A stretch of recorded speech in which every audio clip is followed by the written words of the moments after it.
Hello दोस्तों, स्वागत है आप सभी का आपके अपने यूट्यूब चैनल सीयू पाठशाला में। तो आज की जो क्लास है वो प्रश्नावली 1.1 जो कि क्लास 11 के लिए है। हमने प्रश्नावली 1.1 का जो बेसिक परिचय था वो आपको इससे पहले वाली जो क्लास की थी कराई थी, उसमें सारा का सारा इंट्रोडक्शन आपके पास आ चुका है। तो आज हम स्टार्ट करेंगे प्रश्नावली 1.1 का सॉल्यूशन। बने रहे हमारे साथ इस प्रश्नावली को शानदार, जबरदस्त और आपको समझ में अच्छा है। ठीक है, तो स्टार्ट करते हैं। जैसा कि हमारा जो इसमें पहला क्वेश्चन है, आप सभी अपनी अपनी बुक में देखते रहें अगर आपके पास बुक हो तो, कि कौन कौन से समुच्चय है जो एनसीईआरटी की प्रश्नावली 1.1 है। उसमें आपका पहला क्वेश्चन क्या है कि निम्न में से कौन कौन से समुच्चय हैं, निम्न में से कौन कौन से समुच्चय हैं। ठीक है, तो मैं आपको एक ही क्वेश्चन बोर्ड पर लिखाऊंगा, उसके बाद उसका सॉल्यूशन बताऊंगा। ठीक है, जैसे कि पहला क्वेश्चन हमारा कि जे अक्षर से, हमारा इसमें बच्चों पहला क्वेश्चन है क्या है, जे अक्षर से प्रारंभ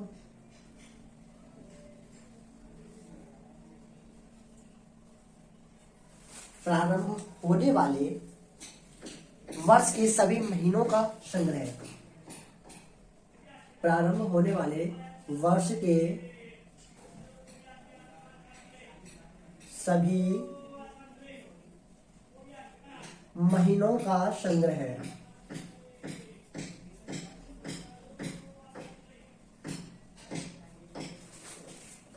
हमारा पहला क्वेश्चन ये है, पहले क्वेश्चन का फर्स्ट पार्ट। इसमें आपको बताना है कि ये समुच्चय होगा या नहीं होगा। ठीक है, तो हमारा क्वेश्चन है कि जे अक्षर से प्रारंभ होने वाले वर्ष के सभी महीनों का समुच्चय। जे से कौन कौन सा महीना स्टार्ट होता है। एक तो आपका स्टार्टिंग से करते हैं, यहां हम देखते हैं, यहां से स्टार्ट कराता हूं। जैसे आपका जनवरी है,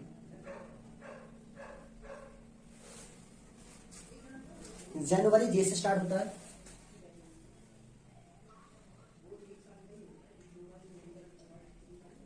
जून,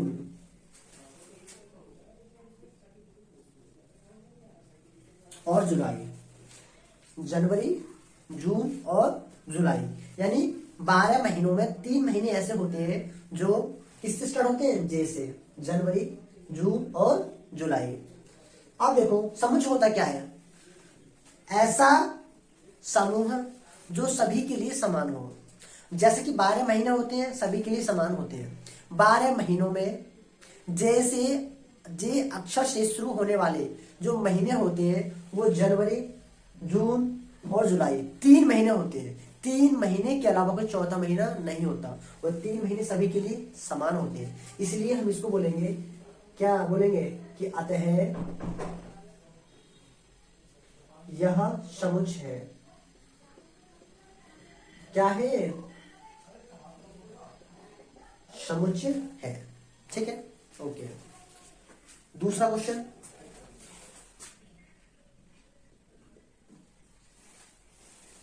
भारत के 10 सबसे अधिक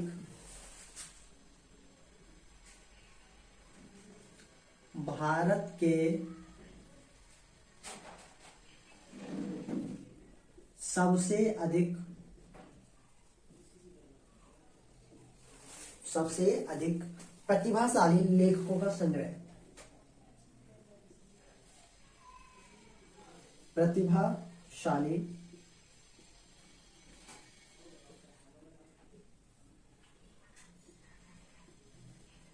लेखकों का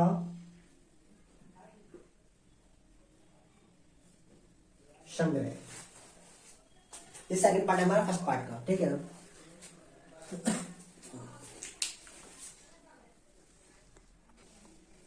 ठीक है। तो सेकंड पार्ट हमारा क्या है कि भारत के सबसे अधिक प्रतिभाशाली लेखकों का संग्रह। क्या बच्चों, प्रतिभाशाली लेखक बोलते हैं सर्वश्रेष्ठ हो। ऐसे लेखक, ऐसे, इसमें 10 और बच्चों, भारत के 10 सबसे अधिक, 10 यहाँ पे 10 और लिख लेना बच्चों। भारत के 10 सबसे अधिक प्रतिभाशाली लेखकों का संग्रह। अब बच्चों यहां पर आया 10, यानी सबसे अच्छे लेखक कितने होने चाहिए? 10, वो कि सभी के लिए। बच्चों ऐसा नहीं हो सकता बिल्कुल, क्योंकि मेरे लिए 10 लेखक अलग होंगे सर्वश्रेष्ठ, आपके लिए अलग होंगे, किसी और के लिए अलग हो सकते हैं। ऐसा नहीं है कि 10 लेखक सभी के लिए समान हो, ठीक है। तो ये वाला जो पार्ट हमारा, ये वाला क्वेश्चन है, ये समुच्चय नहीं हो सकता। अगर आप यहां से 10 को हटा देते हैं, फिर बोलते हैं कि भारत के सबसे अधिक प्रतिभाशाली लेखकों का संग्रह है, ये आपका समुच्चय होगा। बट इसमें लिमिट आ गई, क्वेश्चन चेंज कर दिया पूरा कि 10 सबसे अधिक, तो ये समुच्चय नहीं होगा, ठीक है ना, क्योंकि ये सभी के लिए अलग अलग हो सकते हैं 10। आते हैं, यह समुच्चय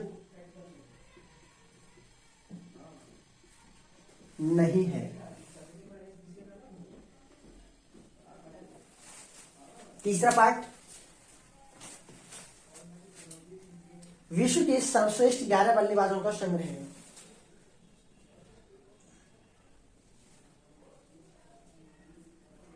विश्व के सर्वश्रेष्ठ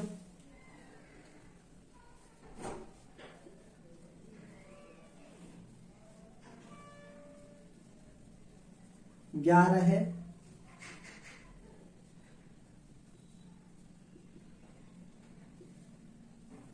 बल्लेबाजों का संग्रह है। विश्व के सर्वश्रेष्ठ 11 बल्लेबाजों का संग्रह। अब बच्चों देखो, शब्द यहां पर क्या है? विश्व के। किसके? विश्व के, वर्ल्ड के। भारत का होता तो चलता, किसी एक देश का होता तो चलता भी, बट क्या है? वर्ल्ड के, कि विश्व के सर्वश्रेष्ठ 11 बल्लेबाजों का संग्रह। ये समुच्चय हो सकता है क्या? बच्चों नहीं हो सकता। इसका रीजन है कि विश्व के, वर्ल्ड के जो बल्लेबाज है वो सभी के लिए अलग अलग है।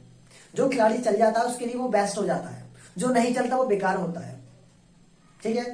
तो ये आपका समुच्चय नहीं हो सकता, क्योंकि इस क्वेश्चन के लिए सभी की जो राय होगी, आइडिया होगा कि 11 बल्लेबाजों का समूह ये होना चाहिए, वो सभी के लिए अलग अलग होगा, ठीक है। एक नहीं हो सकता ये, इसलिए हम इसको लिखेंगे, क्या लिखेंगे?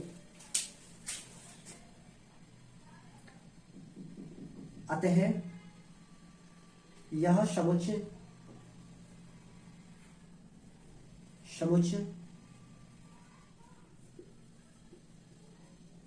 नहीं है। अतः यह समुच्चय नहीं है। फोर्थ पार्ट, आपकी कक्षा के सभी बालकों का संग्रह है। आपकी कक्षा के सभी बालकों का संग्रह है।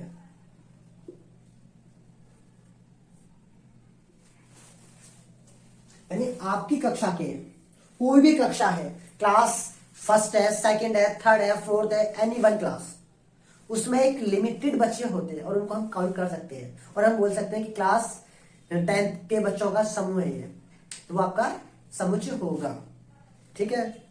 तो क्या होगा ये? आप ये समुच्चय होगा, तो इसे लिखेंगे। आते हैं, यह समुच्चय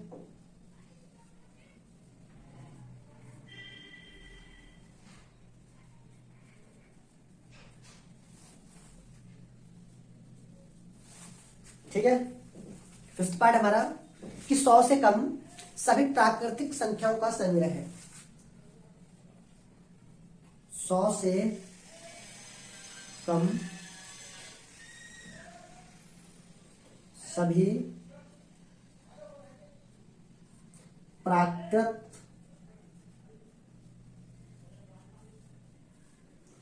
संख्याओं का संग्रह है।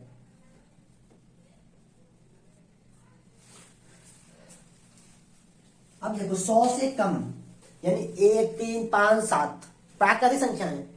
100 से कम प्राकृतिक संख्या यानी 1 से लेके कहां तक? 99 तक, 1 2 3 4 5, और कहां तक? इस तरीके से 1 2 3 डैश कहाँ तक 90 तक। तो हम इनको काउंट कर सकते हैं। इनके अवयव जो 99 है जो कि सभी के लिए समान होंगे।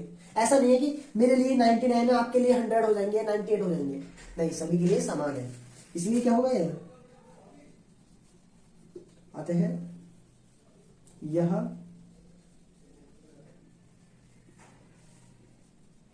समुच्चय है। ठीक है,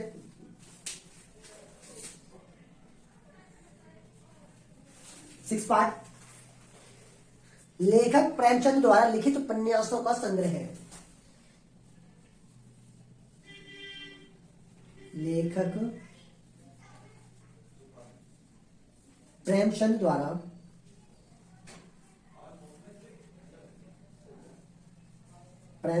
लिखित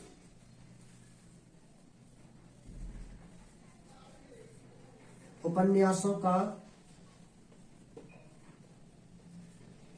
संग्रह है।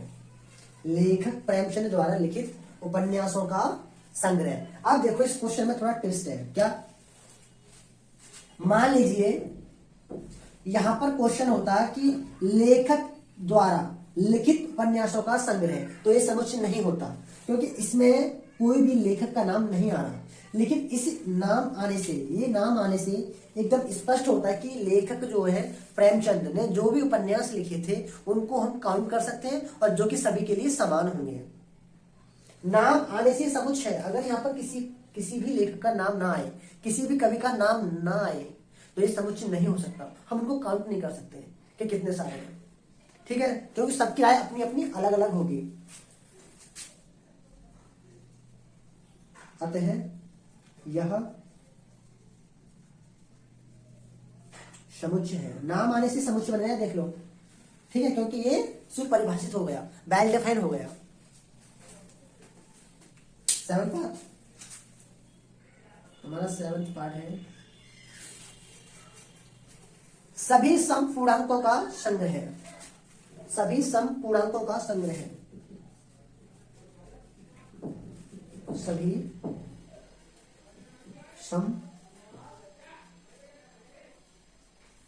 समपूर्णांकों का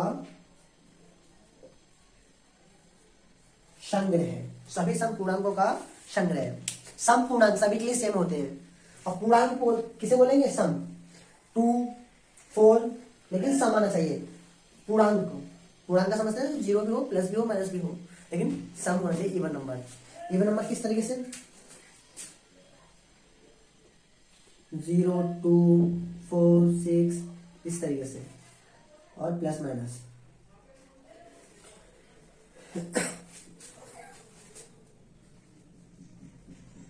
आते हैं यह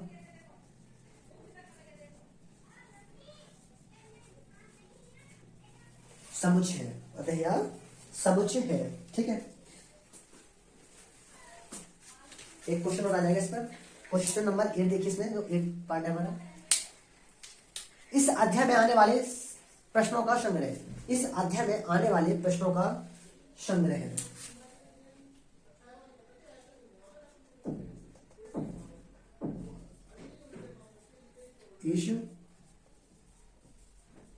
इस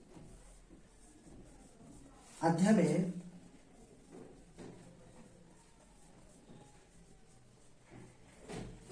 वाले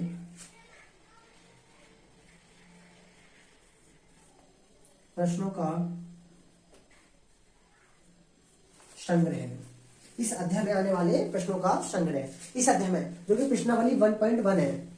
अध्याय का मतलब होता है बच्चों पूरा चैप्टर, जितने भी इसमें प्रश्नावली है, उन प्रश्नों, जितने भी प्रश्न है एक अध्याय में आपकी 4 से 5 प्रश्नावली है इसमें शायद, उनमें जितने भी प्रश्न है उनका सभी का संग्रह। समुच्चय होगा नहीं होगा? होगा, तो उसमें क्वेश्चन को काउंट कर सकते हैं जो कि सभी के लिए क्या होंगे? समान होंगे। ठीक है, तो हम इसे लिखेंगे कि अतः यह समुच्चय है। अतः यह समुच्चय है। ठीक है, एक क्वेश्चन हो रहा है, इसी पर नोट कर देता हूं मैं। क्वेश्चन नंबर 9,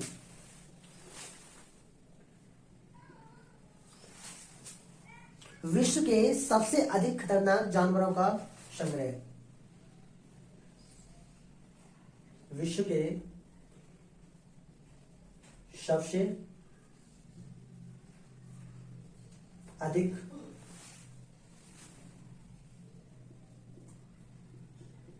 खतरनाक जानवरों का संग्रह। विश्व यानी वर्ल्ड की सबसे खतरनाक, सबसे डेंजरस जो जानवर होते हैं, एनिमल्स होते हैं, उनका ग्रुप। अब क्या होगा बच्चों, ये छोटे छोटे बच्चे होते हैं वो डॉग से भी डर जाते हैं, बिल्ली कैट से भी डर जाते हैं, टाइगर जो बड़े बड़े होते हैं शेर से भी डरते हैं। जो मनुष्य है जिस एज में होता है एज के अकॉर्डिंग वो डरने लगते हैं जानवरों से। तो छोटे बच्चों के लिए डॉग बहुत खतरनाक है, कैट खतरनाक है, डेंजरस है। और बड़ों के लिए जैसे चीता हो गया, भालू हो गया।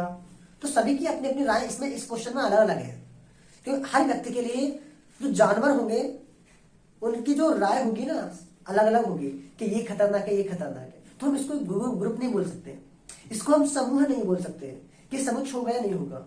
ठीक है, तो आपका समुच्चय नहीं हो सकता क्योंकि इस क्वेश्चन में सभी की राय अलग अलग होगी। तो लिखेंगे यह समुच्चय नहीं है। ठीक है, तो क्वेश्चन नंबर जो पहला था उसमें 9 पार्ट्स आपके 9, जो कि मैंने आपको कंप्लीटली फुल एक्सप्लेन करके बताया है, समझाया है। ठीक है, मैं आपको सही गलत बता देता, ये समुच्चय ये नहीं है, ये समुच्चय ये नहीं, ऐसा नहीं है। समझोगे तभी करोगे मैथ को, नहीं समझोगे 2 दिन बाद भूल जाओगे। ये गारंटी के साथ कह सकता हूँ, एक बार पढ़ लिया समझ तो आप भूलोगे नहीं बिल्कुल भी। लेकिन पहले इससे पहले इंट्रोडक्शन को जरूर देखना। ठीक है, जो पहली क्लास थी नोट कर लीजिए।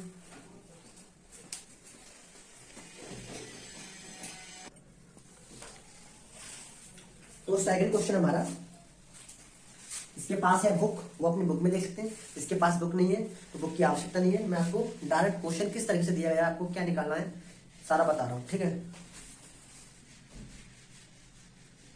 सेकंड क्वेश्चन हमारा लिखा हुआ है कि मान लीजिए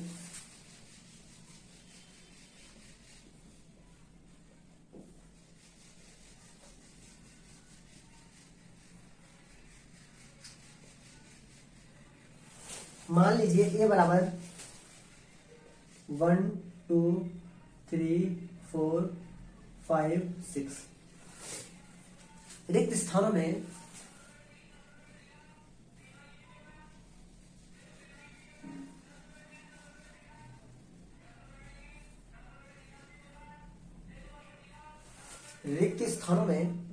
उपयुक्त प्रतीक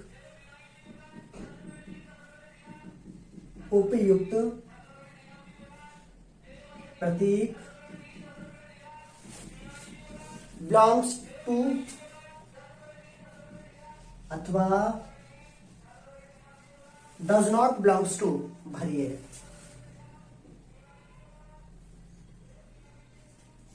जिसके पास बुक है वो भी अपनी बुक में ले सकते हैं, जिसके पास बुक नहीं है तो कोई दिक्कत नहीं है, बाद में ले लेना।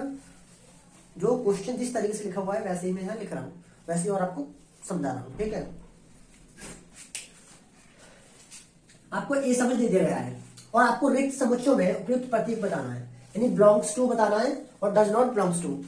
इस सिंबल का और इस सिंबल का मतलब क्या होता है मैं आपको पहली क्लास में बता चुका हूं। और जिसने पहली क्लास को नहीं देखा है, इस वीडियो में इसके डिस्क्रिप्शन में मैं आपको पहले लेक्चर की आपको लिंक दे दूंगा, वहां से पहले वीडियो देखें, लेक्चर देखो वाला, उसके बाद ये प्रश्नावली को सॉल्व करें। ठीक है, क्योंकि ये आपका चैप्टर इतना इंटरेस्टिंग है और इतनी बार आता है, चाहे आपके बोर्ड एग्जाम हो या आपका प्री बोर्ड हो या कॉम्पिटिटिव एग्जाम हो। रिलेशन एंड फंक्शन में से बच्चों एनडीए, एयरफोर्स, आईआईटी सभी में पूछे जाते हैं क्वेश्चन इस चैप्टर से, और ज्यादा बच्चों को समझ में नहीं आता है चैप्टर। ठीक है, तो उसको इजी बनाने के लिए, इस चैप्टर को इजी बनाने के लिए आपको क्लास दे रहे हैं। 10 की पहला पार्ट हमारा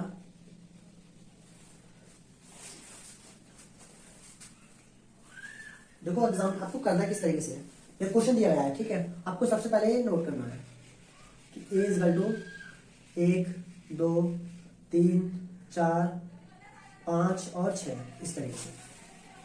फिर पहला पार्ट हमारा 5a, सेकंड है 8a, थर्ड पार्ट है हमारा 0,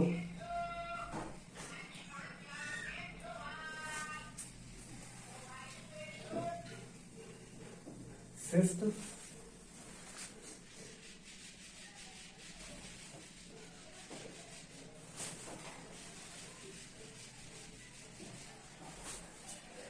ये 6 पार्ट हमारे। सेकंड क्वेश्चन में कितने पार्ट है? 6। अब एक बार जिसने पहली वीडियो को नहीं देखा है उसको मैं एक बार दोबारा बता देता हूं कि इसका मतलब होता क्या है। तो इसको बोलते हैं बिलोंग्स टू, इसको बोलते हैं डज नॉट,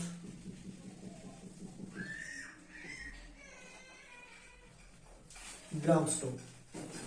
अब इसका मतलब क्या होता है सर? बच्चों इसका मतलब होता है कि कोई भी हमारे पास एक सेट है समुच्चय, मान लीजिए 2 4 6 इस तरीके से, ठीक। और मैं यहाँ पे आपको लिख दूं इस तरीके से, इनको बोलते हैं अवयव।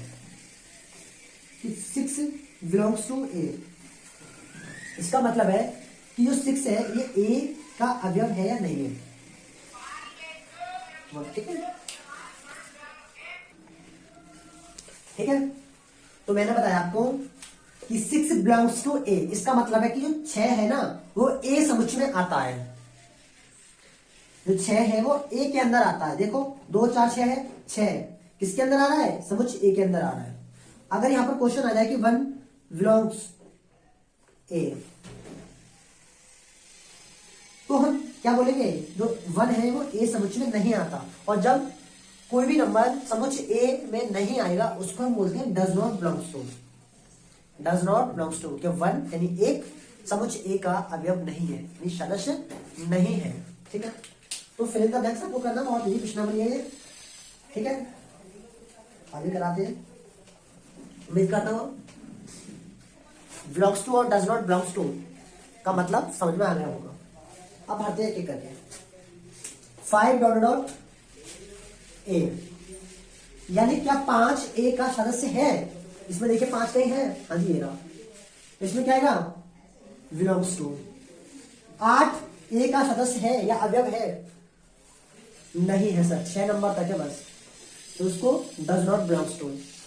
0 ए के अंदर है? कहीं भी नहीं है, डज नॉट बिलोंग्स टू। 4 ए के अंदर है क्या? हाँ जी 4 है, ये रहा, बिलोंग्स टू। 2 ए के अंदर है क्या? हाँ जी है, ये रहा 2, ठीक।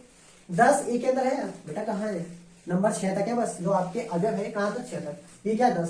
तो ये नहीं होगा, डज नॉट बिलोंग्स टू नाम होता है इसका, जो नहीं होता है। और जो होता है उसको बोलते हैं बिलोंग्स टू, ठीक है। तीसरा पार्ट, तीसरा क्वेश्चन हमारा, निम्नलिखित समुच्चयों को रोस्टर रूम में लिखिए।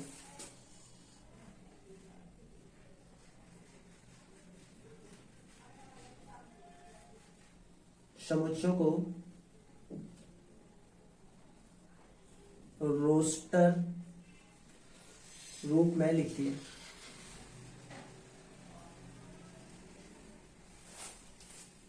ठीक है, इसमें पार्ट है, सभी एक क्वेश्चन है उसके पार्ट दिए गए हैं, ठीक है। तो पहला पार्ट है इसमें, ए समुच्चय स्टार्ट होता है एक्स सच दैट एक्स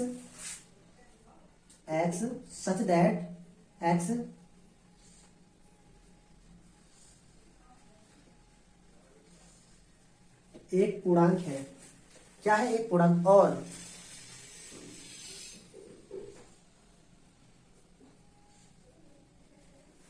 -3 से बड़ा और 7 से छोटा है, ठीक है। मैंने आपको समुच्चय रूप भी बता चुका हूं कि समुच्चय निर्माण रूप और रोस्टर रूप या सारणीबद्ध रूप बता चुका हूं, ठीक है। आपको क्वेश्चन करना है कि समुच्चयों को रोस्टर रूप में लिखना है। तो रोस्टर रूप में किस तरीके से लिखेंगे? देखो,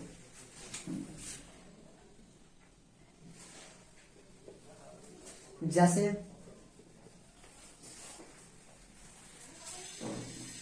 एक्स सच दैट एक्स एक पूर्णांक है। पूर्णांक क्या होता है बच्चों? 0 भी होता है, 1 प्लस माइनस का 2 प्लस माइनस का 3, इस तरीके से होता है। इंटीजर जो होते हैं, जो कि यहां कंडीशन दे दी गई है कि -3 less than x less than क्या? 7। कि जो x का मान है ना सर वो -3 से तो बड़ा होना चाहिए, इससे -3 से बड़ा और 7 से छोटा होना चाहिए। कोई दिक्कत नहीं। -3 से बड़ा क्या होगा, क्या होता है कमेंट, जिसको पता है कि -3 से बड़ा कौन सा नंबर होता है वो कमेंट बॉक्स में कमेंट करें, ठीक है। तो -3 से बड़ा जो नंबर होता है ना बच्चों वो -2 होता है। कुछ बच्चे पता है क्या करेंगे, -4 -5 -6, अरे बेटा नहीं, माइनस में जितनी बड़ी संख्या होती है ना वो उतनी छोटी होती है, माइनस में जितनी बड़ी संख्या होती है उतनी ही छोटी होती है वो, ठीक है। तो -2 हो गया, -1, फिर 0 1 2 3 ये, ठीक ठीक है बच्चों। तो इसका ये आंसर होगा, मैं इसको लिखता हूं मैथमेटिकल। देखो आपको एकदम फेयर वर्क करना, फेयर वर्क में जिस तरीके से आपको करना मैं उसी मेथड से करा रहा हूं क्वेश्चंस को, ठीक है। ये रोस्टर रूप है तो यहां लिख लेना रोस्टर रूप, ये बराबर -2 -1 0 1 2 3 4 5 6। आपकी जो आंसर शीट है ना बच्चों, आंसर शीट में ये -3 से स्टार्ट हो रहा है। जो रोस्टर रूप है ना कहां से स्टार्ट हो रहा है, -2 के आगे -3 भी है बच्चों। -3 जब होगा तब यहां पर इक्वल टू लगा होता है इस तरीके से, या तो इस क्वेश्चन में ये मिसप्रिंट है, इक्वल टू होना चाहिए नीचे, या आपके आंसर शीट में गलत प्रिंट हो गया है, ठीक है।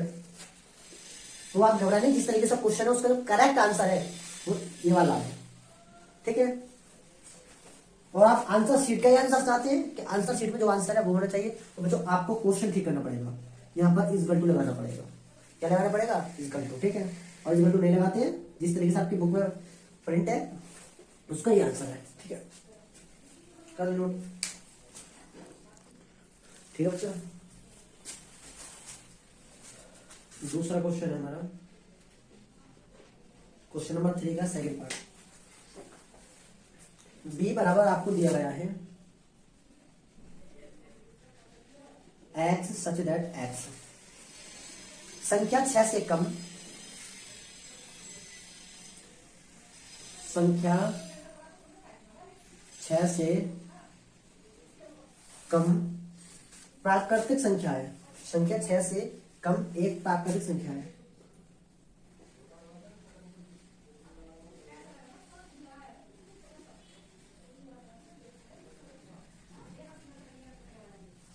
ये क्वेश्चन है, सिंपल है बच्चों, बहुत ज्यादा। 6 से कम प्राकृतिक संख्या, प्राकृतिक संख्या 1 2 3 4 5 होती है, बट यहाँ पे कंडीशन दे दी गई क्या कि 6 से कम होनी चाहिए, तो 1 से 5 तक हो जाएगी। रोस्टर रूप 1 2 3 4 5, ठीक है।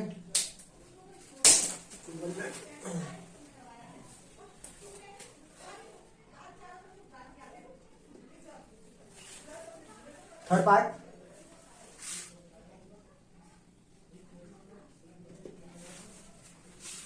x सच दैट x, दो अंकों की ऐसी प्राकृतिक संख्या है दो अंकों की ऐसी प्राकृत संख्या है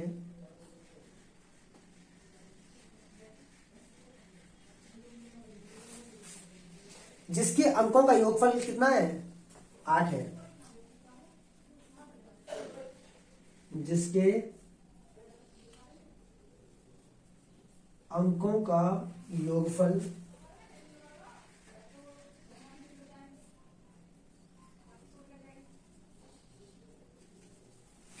8 है। लेकिन क्वेश्चन कितना घुमा दिया, अब ऐसी धीमे धीमे क्वेश्चन थोड़ा लेवल बढ़ते जाएगा। हम यहाँ लिखेंगे सबसे पहले रोस्टर रूप, रोस्टर रूप, फिर सी बराबर है इस तरीके, ठीक है बच्चों। तो क्वेश्चन नंबर 3 का थर्ड पार्ट हमारा क्या है कि x सच दैट x दो अंकों की ऐसी प्राकृतिक संख्या है जिसके अंकों का योग कितना है, 8 है। तो ये सी क्वेश्चन है हमारे पास 8। अगर मैं 1 में 7 को जोड़ू कितना आएगा, 8 आएगा। 2 में 6 को जोड़ू कितना आएगा, 8 आएगा। 3 में 5 को जोड़ू कितना आएगा, 8 आएगा। 4 में 4 को जोड़ू कितना आएगा, 8 आएगा। 5 में 3 को जोड़ू कितना आएगा, 8 आएगा।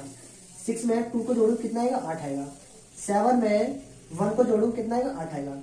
0 में 8 को जोड़ू तो 8 आएगा। इस तरीके से तो ये आपकी संख्या, देखो किसी भी इन जितनी भी संख्याएं, दो संख्याएं, दोनों का योगफल जो होगा ना वो कितना होगा, 8 होगा। ठीक है। Fourth part,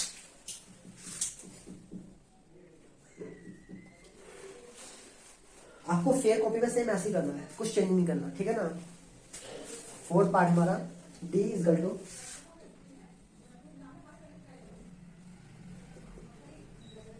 x such that X एक अभाज्य संख्या है, एक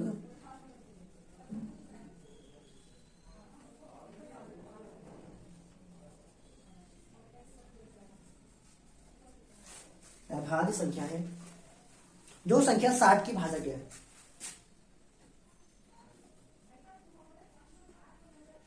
जो संख्या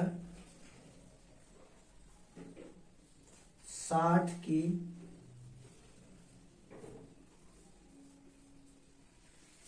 भाजक है।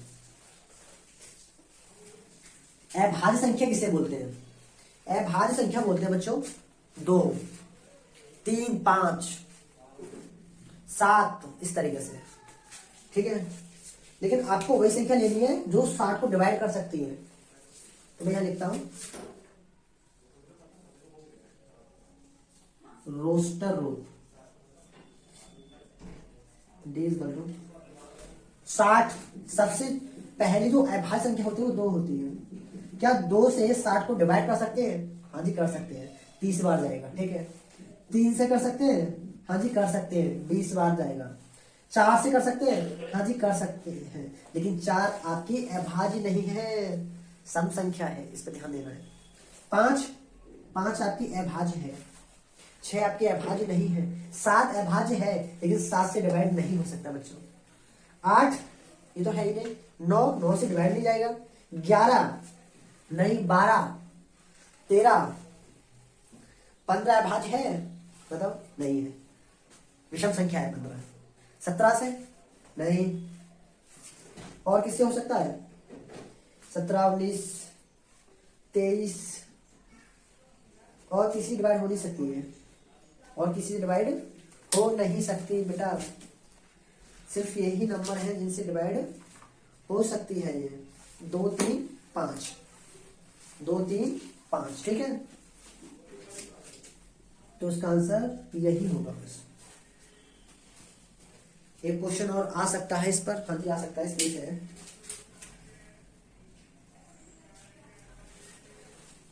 फिफ्थ पार्ट हमारा, फिफ्थ पार्ट हमारा क्या, fifth part E is equal to trigonometry.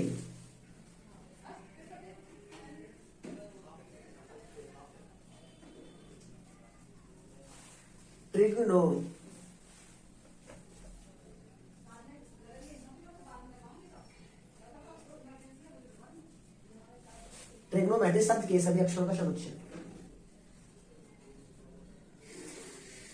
शब्द के सभी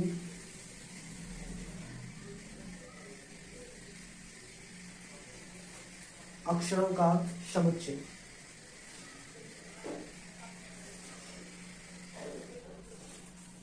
ठीक है। ये क्वेश्चन है हमारा कि ट्रिग्नोमेट्री शब्द के सभी अक्षरों का समुच्चय। इसको मैं यही लिख देता हूं। ठीक है। क्वेश्चन फिर इसमें आ जाएगा, इसका जो ई पार्ट है इसमें आएगा। समुच्चय में बच्चों कोई भी इस तरीके से आपका अल्फाबेट आता है, उनको समुच्चय रूप में लिखने के लिए, रोस्टर रूप में लिखने के लिए रिपीट नहीं करते हैं। क्या नहीं करते? दोहराते नहीं है। तो पहले टी है तो पहले इसमें टी आ जाएगा, are, I, ji, O, N, ओ दोबारा आ रहा है ना, और रिपीट हो रहा है, इसको नहीं काउंट करेंगे, लेंगे नहीं। उसके बाद एम के बाद आएगा ई के बाद टी को रिपीट नहीं करेंगे, टी आ चुका है, आर भी आ चुका है, क्या नहीं आया, वाई नहीं आया अभी, तो इसका ये आंसर आ जाता है। ठीक है, अल्फाबेट, कोई भी अल्फाबेट, कोई भी वर्ड आता है और उसको आपको रोस्टेड रूप में लिखना होता है, तो उसमें जो वर्ड होते हैं वो रिपीट मत करो और जैसे है वैसे ही लिख दो, उसी को हम रोस्टेड रूप बोलते हैं। ठीक है,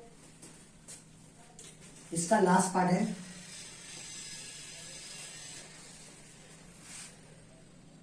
F is to better, better शब्द के सभी अक्षरों का समुच्चय। मैं एक बार देखता हूं आ रहे नहीं आ रहे, आ रहे, मैं यहां लिख देता हूं। ठीक है, इसका आंसर F इज टू, यहां रोस्टर रूप लिख लेना और यहां भी लिख लेना रोस्टर रूप। ठीक है, B, E, T, R, ये रोस्टर रूप होगा। तो क्वेश्चन नंबर 3 तक आपके कंप्लीट हो चुके हैं और क्वेश्चन नंबर 4 पर चलते हैं। नोट कर लीजिए आप सभी। ठीक है बच्चों, फोर्थ क्वेश्चन हमारा कि समुच्चय निर्माण रूप में व्यक्त कीजिए।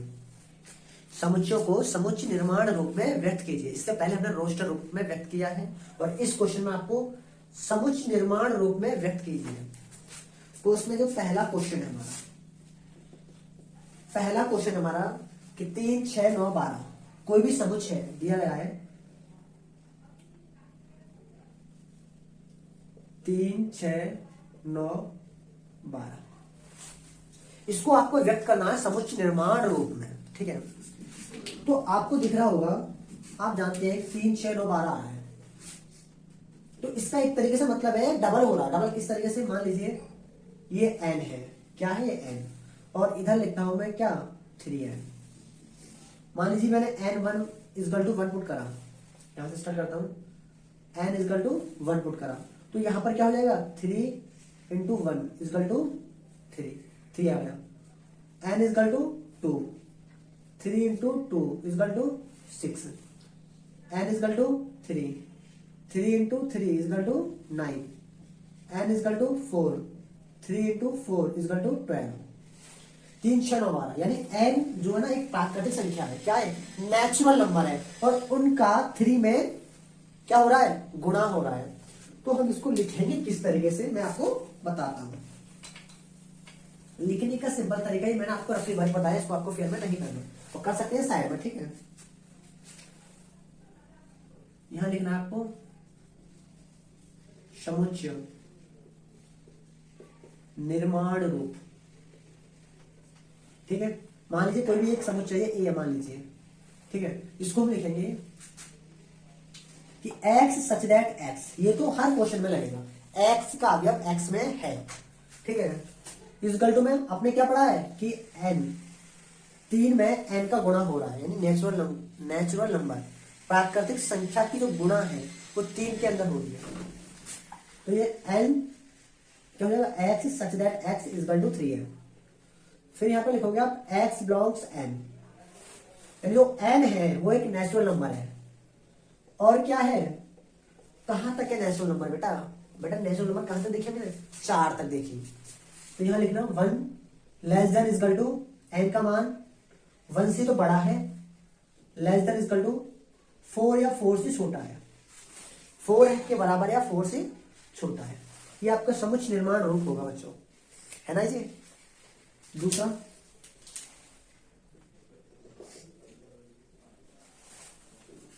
2, 4, 8, 16, 32,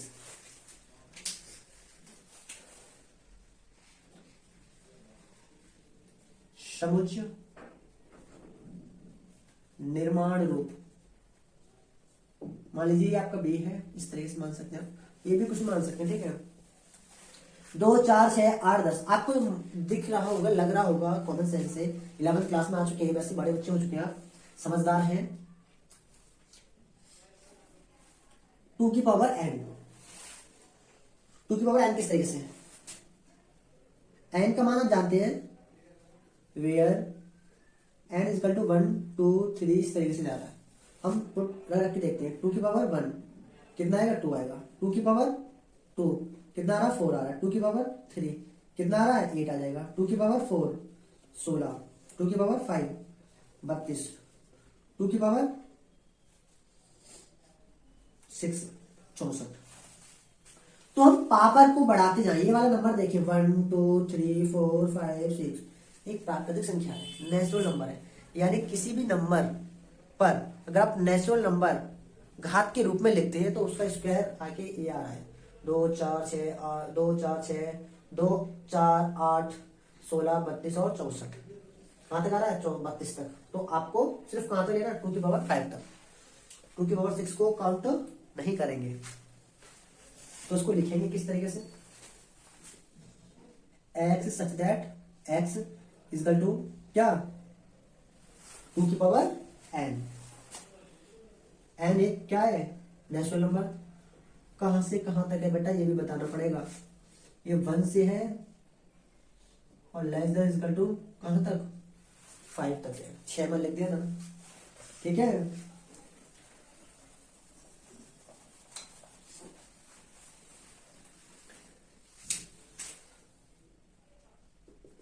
देखो तीसरा पार्ट, 5 25 125 625, 5 25 125 625,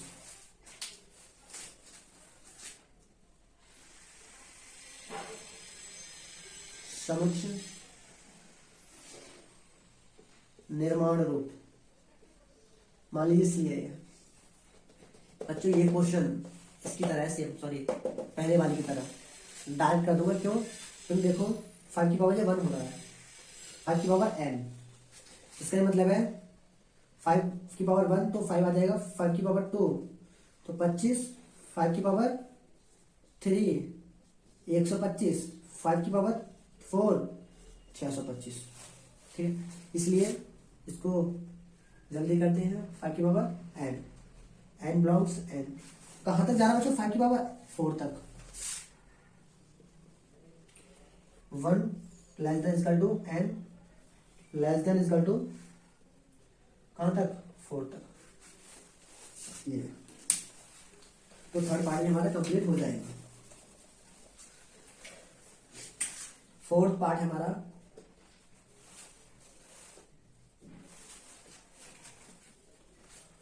दो चार छः, 2 4 6 इस तरीके से,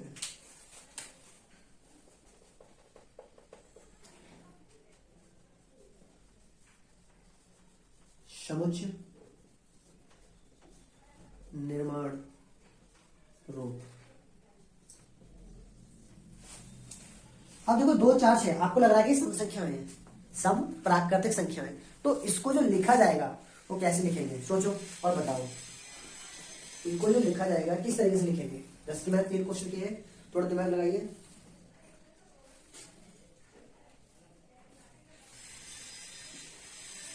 ठीक है, पता लगाया नहीं लगाया, मेरे बेवकूफो।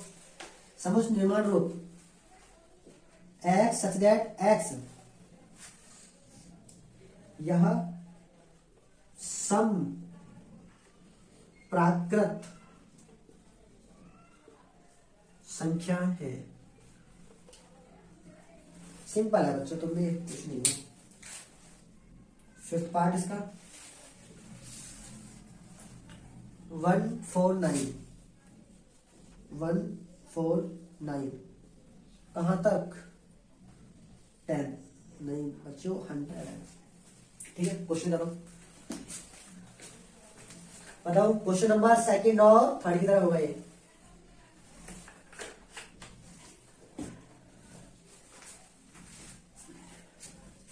देखो समुच्चय निर्माण रूप, मान लीजिए ई है X such that X is equal to N square, 1 का स्क्वायर 1, 2 का स्क्वायर 4, 3 का स्क्वायर 9, कहां तक 10 का स्क्वायर 100। तो इसको लिखेंगे हम n बिलोंग्स n, कहां से कहां तक है बच्चों ये भी तो लिखना पड़ेगा। 1 less than equal to n, less than equal to कहां तक 10 भी है और 10 भी है, 10 से कम भी है। ठीक है, तो इस तरीके से ये क्वेश्चन नंबर 4 के जो 5 पार्ट थे वो भी यहाँ कंप्लीट हो जाती है। ठीक है, अगर क्लास समझ में आती है तो शेयर जरूर करें। ठीक है, नोट कर लीजिए। ठीक है, कर लो। ओके, तो बच्चों आज की क्लास रहेगी सिर्फ क्वेश्चन नंबर 4 रहेगा। मेरी तरफ से जो प्रश्नावली 1.1 है वो फिनिश हो चुकी है, समाप्त हो चुकी है, और आपको जो करना है HW, ये आपको HW करना है। कौन कौन से क्वेश्चन करने हैं? क्वेश्चन नंबर जो 5 है, तो इस तरह से लिख देता हूं, प्रश्न संख्या 5 में आपके पार्ट है कितने? 6। कितने पार्ट है? 6, तो सभी करने हैं। और प्रश्न संख्या 6 में आपको करना है मैचिंग, मिलान। ये 2 क्वेश्चन आपको होमवर्क है। मैंने समुच्चय निर्माण रूप और रोस्टर रूप दोनों प्रकार के क्वेश्चन को करा दिया है, किस तरीके से लिखना है एग्जाम में वो भी मेथड बता दिया है। अब ये ना हो कि सर हमें समझ में नहीं आया कि ये क्वेश्चन नहीं हुआ। अगर बाई चांस आपका क्वेश्चन नहीं आता है तो आप कमेंट बॉक्स में कमेंट कर दें, हम उस क्वेश्चन को करा देंगे इस प्रश्नावली का। ठीक है, तो आज की क्लास में जितने भी सभी क्वेश्चन किए हैं सारे के सारे फिनिश हो चुके हैं। जो नेक्स्ट क्लास आएगी वो 1.2 का जो बेसिक इंट्रोडक्शन रहेगा उसकी होगी। ठीक है, उम्मीद करते हैं आप सभी को हमारी क्लास अच्छी लगी होगी, और अच्छी लगी तो ज्यादा से ज्यादा शेयर करें, वीडियो को लाइक करें एंड सब्सक्राइब जरूर कर लें, जिससे हमारी जो वीडियो की नोटिफिकेशन आएगी। सब्सक्राइब करने के बाद में जो बेल आइकन होता है उसको प्रेस कर लेना, इससे हमारी वीडियो की नोटिफिकेशन आएगी बच्चों, वो सबसे पहले आपके पास पहुंचेगी। ओके, तो मिलते हैं नेक्स्ट क्लास में 1.2 प्रश्नावली के बेसिक परिचय के साथ में। ठीक है, जय हिंद बच्चों।